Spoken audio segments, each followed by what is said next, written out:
Hello, welcome everyone. It is a special edition of The Distraction. As you can see, Joe Holbert is not here. Tony Khan has cut his internet, just like he did with us last week. He knows the war is coming as we move to Wednesdays on USA Network. And so what we did is we went around Tony Khan and we said, we're going to invade AEW. We're going to go right to their front door, knock on their front door. And who answered but Ricky Starks? Ricky, how you doing, buddy? That whole Larry Zabisco thing. I'm doing great. I just got done working out in preparation for my match coming up this Wednesday on Dynamite. So, yeah, obviously they send the PR god himself, me. Is that what you're going by? You're Jericho's the demo god. You're gonna be the PR god. I think I'm more of like, I'll take that back. I'm not a PR god. I think I'm just PR. Just call me PR. It stands for public relations, and it also stands for Pretty Ricky. You're gonna have heat with Ricochet calling yourself Pretty Ricky. I think that's his Twitter handle is Pretty Ricky. I think he has bigger things to worry about than that. Let's talk about your match on Wednesday. You're teaming with Brian Cage against Jon Moxley and Darby Allin. How did this relationship with Brian Cage come about? Because we saw it on screen, but what was pitched to you for this one? Well, nothing was really pitched to me. It was more of Taz recruiting me. Okay. Really, especially after the match with Cody, that I think Taz took a liking to me because it was something different. And I think he can appreciate somebody with a little bit more tenacity than most people have there. And obviously I bring that to the table, and that's what made me somewhat of a standout. I don't know. I've known Cage for a while now, and I like him, and I think he's great. We have a very good chemistry that you wouldn't think works initially, but look at me. I think I get along with anybody. If I like you. If I don't like you, then I'm not going to get along with you.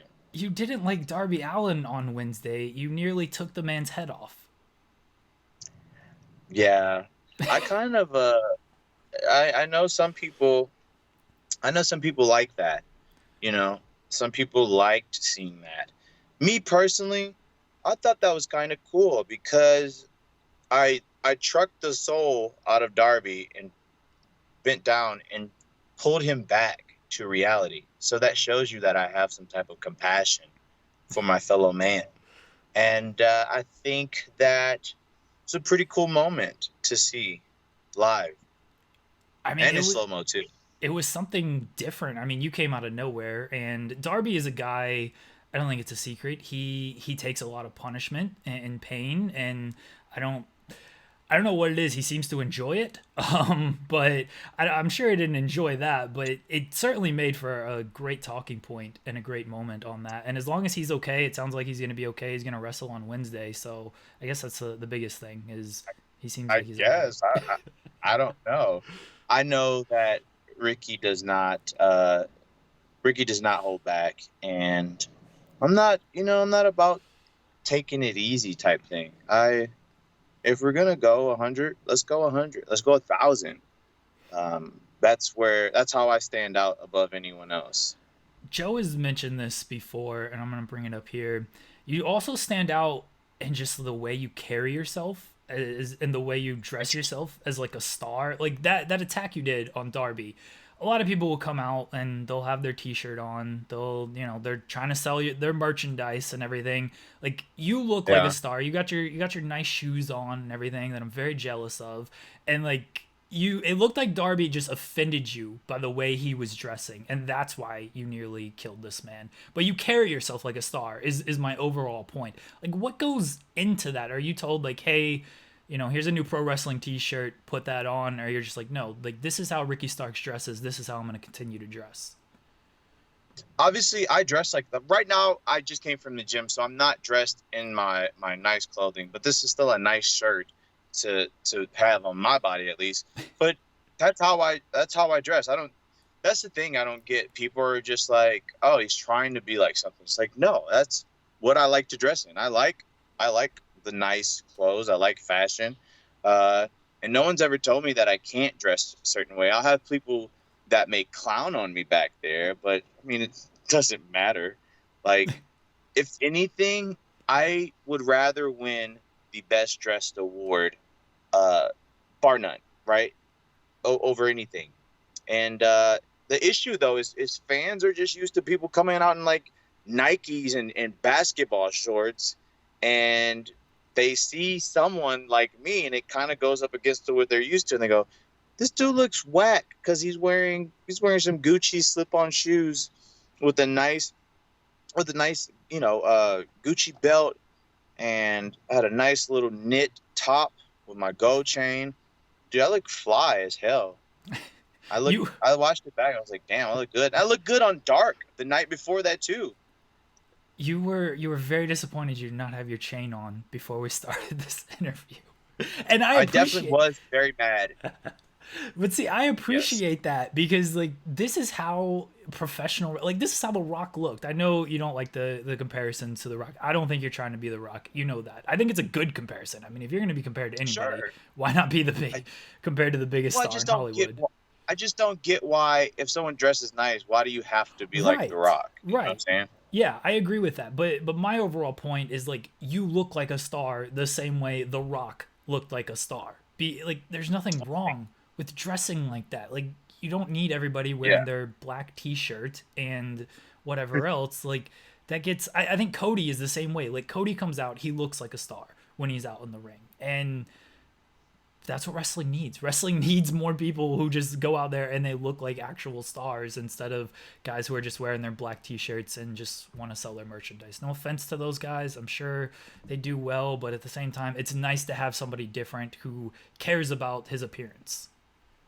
Hell yeah, thank you. And you know who else cares about my appearance? Women. They message me and they say, "Wow, something about you is so like mysterious, and I like it." It's like, yeah, it's called style. You should find a man with that. I'm gonna take fashion tips from you because my style is non-existent. I have no style at all. Bro, everyone has style. You just gotta figure it out. See, my style is the black t-shirt gimmick, and that's why I'm so offended that everyone else is trying to copy it. That's why you stand out to me, because I'm like, why is everybody biting this black t-shirt style that I invented? Boom, exactly. Stay claiming that. It's been a crazy month for you. I've talked about it with you before, of just like you left NWA, you're wrestling a broom 2 or 3 months ago. Like that's what you were doing. Yeah. You're wrestling a broom. And then you make an appearance on Dynamite, answer the open challenge of Cody, have a great match, come out with a contract, and now Wednesday you're wrestling in a tag team match against the AEW World Champion. Like, how crazy has this month been for you? To me, it's not crazy at all. To me, this is just normal to me, right?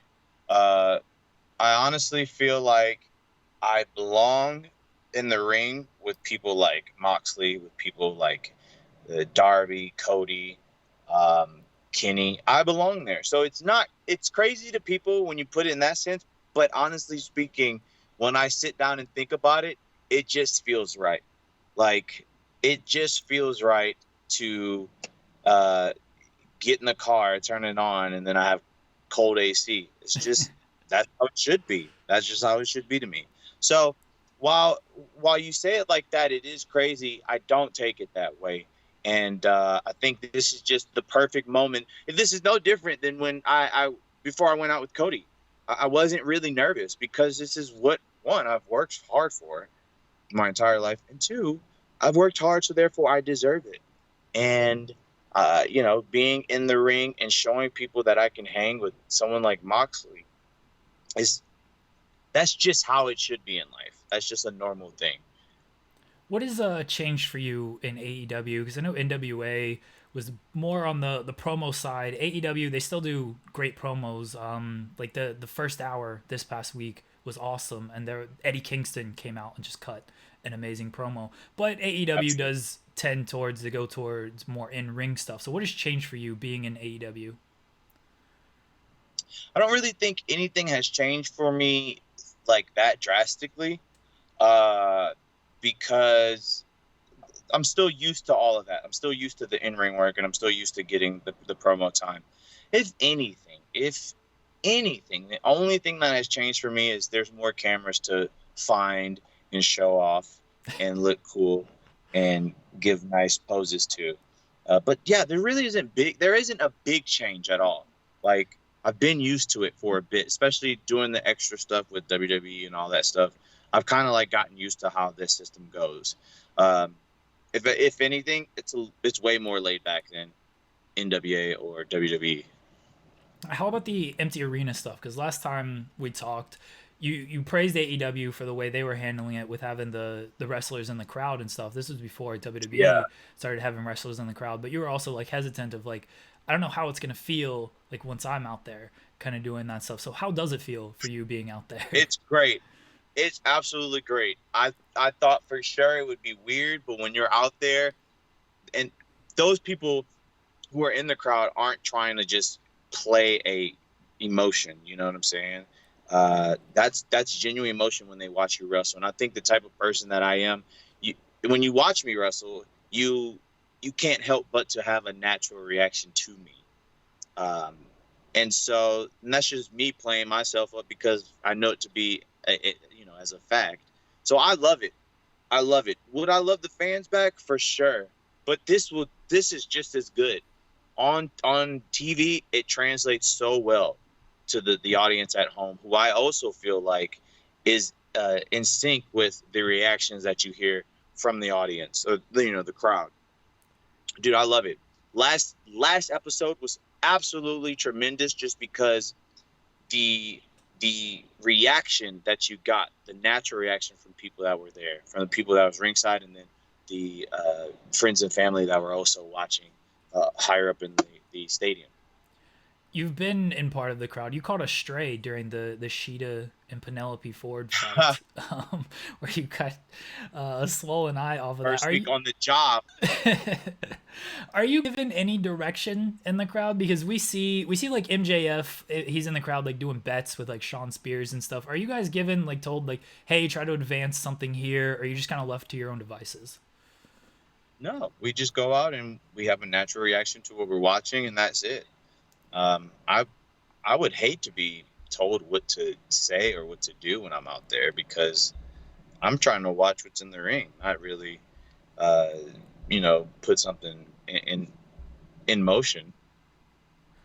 Last time you were on the show, we talked about your appearance with the Undertaker on the documentary. Yes. And Joseph wanted me to bring this up.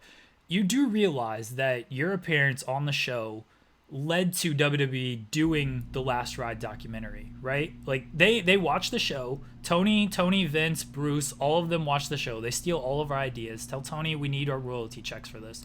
But Vince and Bruce certainly watched the show, and they were like, this Undertaker guy, he's got a real interesting character. Look at this story Ricky Starks just told. I wonder what other stories they have about the Undertaker. Right. And that led to the Last Ride. So you should get royalties for that as well, just like we're waiting on that, because your appearance led to that. I absolutely think I should. I think that me and Take should at least split the pot on that. That's the thing. I'm such a forward-thinking person. There's a lot of things that I was doing back in 2008 when really it was 2022 that I was doing it. You know what I'm saying? So things like that. I need to get in contact with those people, get my money. I can tell you this, Tony will not pay you any type of royalty, because why would you get that? That's the thinking there. TK is a great guy who's not going to waste his time on that's sense. That's chump change. Okay, that royalty. I mean, we are invading his program, so I don't blame him if he doesn't want to pay me. But he's taking our ideas, Ricky. Like, the least he can do is like give us an acknowledgement or something and be like, yeah, we've got the 4 EVPs and all this stuff, and I have my own ideas, but those distraction guys, that's a great show. He could at least shout us out or something. Well, I could tell you this: energy can not be destroyed. So, your thoughts and your ideas that you had were already floating in the universe, and they happened to land on Tony's mind as well. So I would take solace in knowing that, damn, me and Tony Khan share a great mind alike, as opposed to thinking that he stole from you. That is true. All He right. would never You know do what? See, that. you're a very positive person, and that's why I appreciate having you, just talking to you in general. Your positivity is very uplifting. I will start looking at it just like that, of like, all right, we're very similar in our mindset. He's obviously much more successful than I am, but we have a similar mindset. We have similar ideas. Everyone loves his ideas that are apparently mine as well, are the distractions. I gotta give Joseph credit. So I will start Sure. looking at it that way and start saying, all right, it's the same mindset. He's not hacked my computer like I believe he has. He doesn't just take from our show like I believe he does. You can Yes, it's purely a coincidence. you can tell Tony you have squashed the beef between the distraction and AEW. Hopefully that gives you a bump. Be like, I've played the peacemaker here. They won't come after you anymore. Joseph will not demand a trade anymore. What are you gonna do for me here? So hopefully this works to your Well, benefit now. I don't thank you for that. Definitely don't need the help there, as I am the exclusive Undertaker of the AEW locker now. Um, so everything will be fine. There's no issues now. I will slightly mention it to Tony next time I see him, and he'll be like, "Cool, everything is good now." And there's gonna be peace in the Middle East after everything's said and done. Have you been to Wrestler's Court? Absolutely not. Look at me. Why would I? Well, now you're the Undertaker. You're gonna be the judge in Wrestler's Court. I don't know. I think Luther is probably causing some havoc in AEW. He might have to go to Wrestler's Court, and you might have to rule down on If him. I need to, I definitely will. I have no issue bringing forth some justice, swift justice, uh, in Ricky fashion. But as of right now, everything has been cool, calm, no issues. I walk around. I'm very vigilant of things that are not right, and if I see it's not right, I nip it in the bud. So it's a pretty good locker room so far. No issues, and I'm gonna make sure it stays that way. That's good. I don't think they're gonna get out of line with you back there. They know better. They know better No, than to cross you. absolutely not. Would you want to get your ass kicked by a guy with slip-on shoes? It's happened to one person. I don't think someone else wants that to happen to them.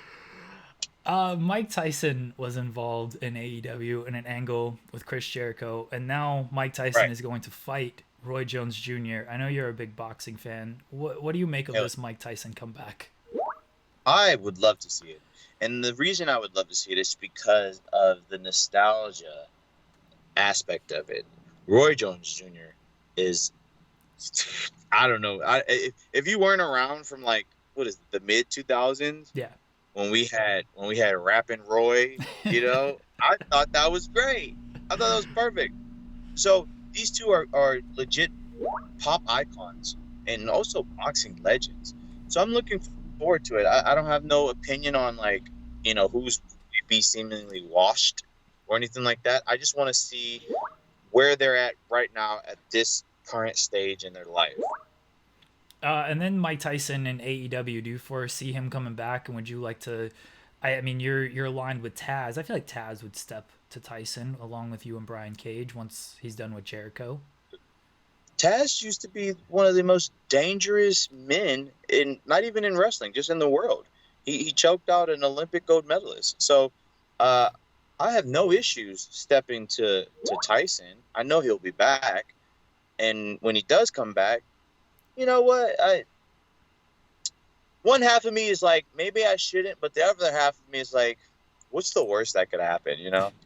I think you got to look out for the gooch. You saw that guy right with the face. You got to look out for the gooch there, Ricky. That guy, he looks like he does not have a care in the world. you know, I think as a public service announcement for anyone watching and reading, everyone should always be aware of the gooch.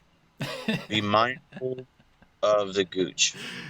I cannot wait to write a headline on that, and hopefully a lot of people click the article and check it out. I don't know what the content is just going to be, but hey, you know what? It's a great headline. After, go ahead. I was just gonna say, I welcome Mike Tyson back to AEW. I speak only for myself and Taz and Cage. I would love to have a sit-down conversation with the man, and see where that goes. After your first appearance on Dynamite against Cody, Dominique Wilkins tweeted that he wanted to manage you. And I instantly popped because as a big basketball fan, Dominique Wilkins, saying that is huge to me. You've said on this show you hate sports. Did you understand that like Dominique Well, hold on. Look, that's a direct quote. That's a direct quote. Go ahead and insert that into this conversation. I don't know if I ever said I hated sports like that. I said I don't really, partake in it. I don't follow it. Did you But did you get the I did know significance? Dominique. Okay. All right. That's what I wanted to know. I did know of him. All right. So before you even try to go there, but I'll let you know I did know of him, and I welcome that as well. I mean, I have no problem breaking ankles with him too. Let's do that. He would dunk on people, and I mean, you're dunking on people every day, so I feel like it's a good fit. It actually is a good fit. I think I would end up teaching him something, as opposed to the other way around. Initially I thought he was in The Last Dance, and then I had to go back and watch it, and he wasn't, to my recollection. I don't think he was. Yeah, so that's okay. You watched The Last Dance? This is the real breaking news here. Yeah, I watched The Last Dance. I loved every single episode. And, I just want to, I think in life, that's what I'm going to end up being, is ultimately the MJ of wrestling, in the sense of I'm going to save it and bring it to pop culture once again and go off and just have my own tequila brand and smoke cigars every day. You and Britt Baker, do you have a trademark on being the MJ of wrestling? Because you might have to fight Britt Baker for that. No, actually, Britt Baker can have that moniker, right? She can absolutely have that moniker. I was just saying, when it comes to the business side of how MJ did things in The Last Dance, that's where I'm going, all right? Fair enough.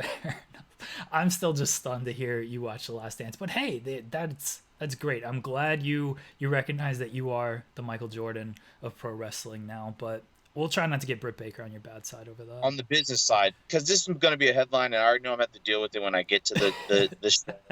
Ricky's not saying that he's the MJ of wrestling. He's saying he's MJ business-like of wrestling. All right? For everyone who tries to write something about it. I just hope in 30 years when they do, what would the last dance for Ricky Starks be? We got the last ride with the Undertaker, last dance with the last pose. The last pose? Okay. In 30 years, pose. In 30 years when they're doing, what's that? 20 years. Oh, 20 years. Oh, well, see, I wanted 30 because that way your business grows afterwards. After you're retired from wrestling and stuff, your business will grow. My business is going to grow in 6 years. So really, we can do it 10 years if we wanted to. All right, fair enough. And however long, when the last pose, the Ricky Starks story, is on the AEW network, will Joseph and I have a spot as talking heads? You can write a foreword. Yes, you can. It's a video documentary, though. We're gonna. Yes. So you write it, and I'll put up the picture of your writing on it, and have your credit there. You're not even gonna have us as like the journalist on there, like Mike Wilbon talk. Who was it? David Aldridge did. Like that's what we want to do. Come on, Ricky. Okay, my bad. Yeah.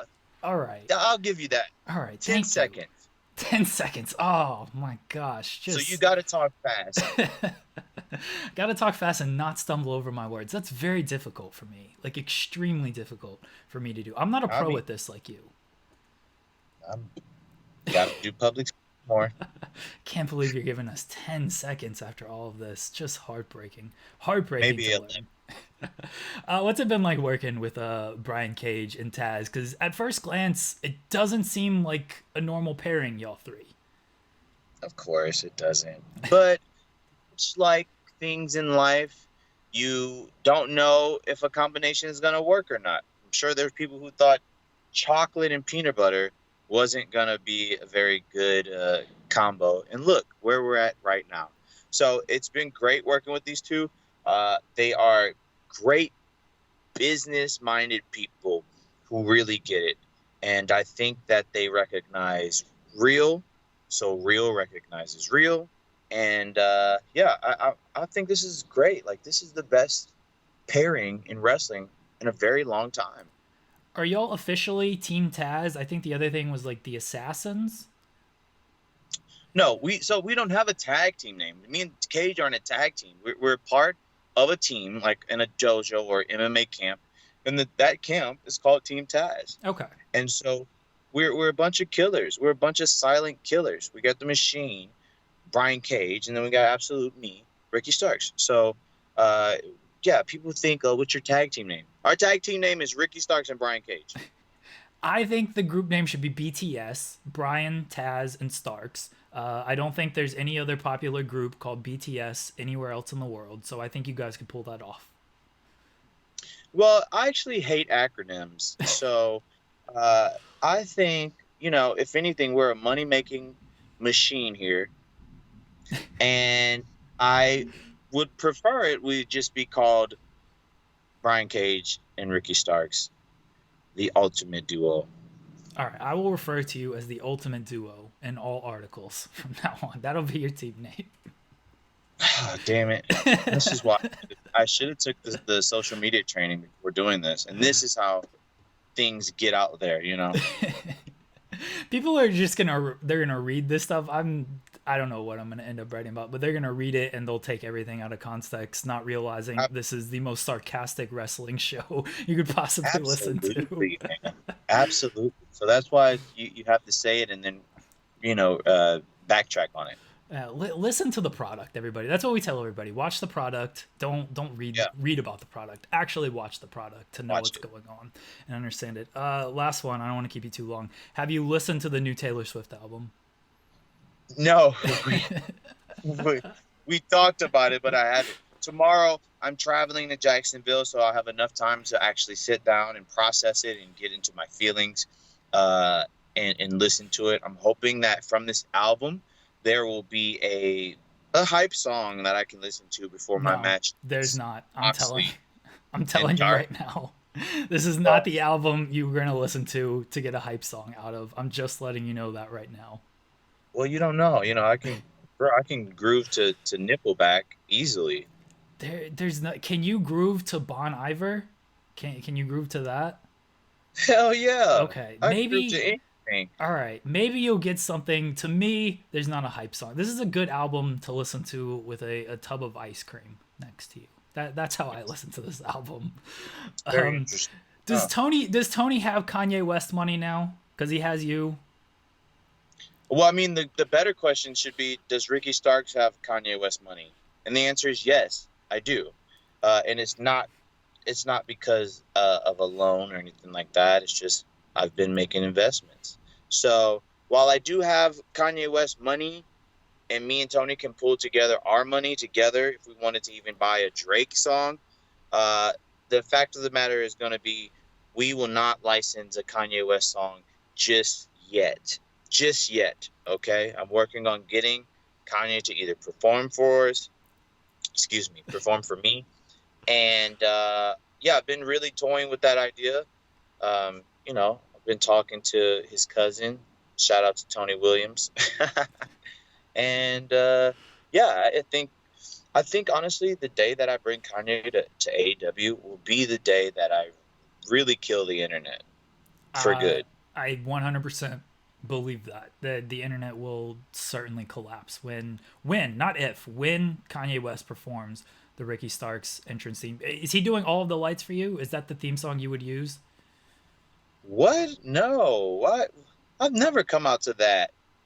Oh God. No, it would be Touch the Sky, of course. Okay. All right. Yeah.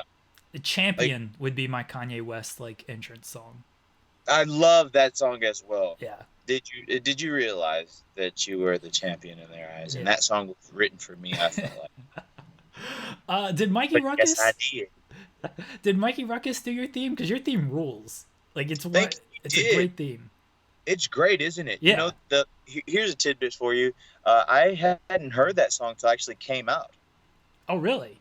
So he Yeah, didn't. So it wasn't previewed or anything. It was just, hey, go out there, and then you heard your theme, and you're. I'm sure you were reacting like, man, this theme. I already got the best theme in the company. I didn't even hear it beforehand. yeah. Every time you see me come out, I keep hearing it. I don't. Here's the thing. I never listened to it once I got home after that show. The second time I came out to it for my match on Dark, that was the second time that I heard it, and I just grooved to it. So, uh, I really do like it. I think it's great, and I think Titantron's great as well. It's so cool and it's so me. And I think Mikey really did his damn thing with that song. I think it's one of the best themes in AEW, if not the best. And so yeah, credit to him. And I'm So catchy. stunned. I'm stunned to learn you didn't have any input on that because it sounds so that's really a credit to him because it sounds just like you. And to where I Yeah, thought like, oh yeah, Ricky definitely his fingerprints are on this. But hey, good job by Mikey Ruckus. yeah. Go Go ahead. follow him on Twitter. Yeah. Where can the people find you besides tomorrow night or Wednesday night, whenever this gets posted? Wednesday night, Well, kicking Jon Moxley and Darby Allin's ass. absolutely on TNT for Dynamite. I would be just yeah. I'm gonna try to really prove a point to not only Darby but Moxley as well that uh, this virtually unknown person will stomp your ass out in style and grace, and I'm gonna do it live this Wednesday, of course. And so, for those who are watching this who aren't familiar with me, you can absolutely find me on Twitter at Starkman Jones, and then you can find me on Instagram as Starky Baby. And then, of course, don't forget to tune in this Wednesday once more, 7 Central, on Dynamite, where me and Brian Cage take on Darby Allin and Moxley in a great tornado tag match that I know everybody is very excited that it's making its return because the last time you probably seen a tornado tag match was on SmackDown versus Raw 2006 that came out for PlayStation 2. Just saying. That was a great game. That might have been like the last great wrestling game, honestly. Absolutely great game. It was great online. I spent a lot of time on there really running through people. Yeah. Well, we need the AEW game sooner rather than later. I have no idea when that's coming. They keep saying it's coming. I'm still It's waiting. coming. Okay. And I you'll be believe able to you. choose different outfits for me on there. I hope so. That is a big thing. I need like the Ricky Starks with the blue and then the red and then I need one with the gold chain. Outfit. Yep. Yeah. Like I need all of that. I think The Rock had like the $500 shirt as one of his outfits, which was fantastic. Yeah. We need that with the Ricky Starks on whenever the AEW game comes out. Follow Ricky on Twitter. He's a very positive person once you get to know him and you get past all of his sarcastic jokes. Watch Are they him. sarcastic? You're never sarcastic. Never. Watch Or are they him. Watch him on Dynamite Wednesday night tag team match against Brian, not against Brian Cage, teaming with Brian Cage in a tornado tag team match against Darby Allin and Jon Moxley as we invade AEW. Ricky, always welcome on the program. I appreciate it, man. Come back anytime. Tell Tony we said hi. Tell him to give you a raise, and we'll talk to everybody later on.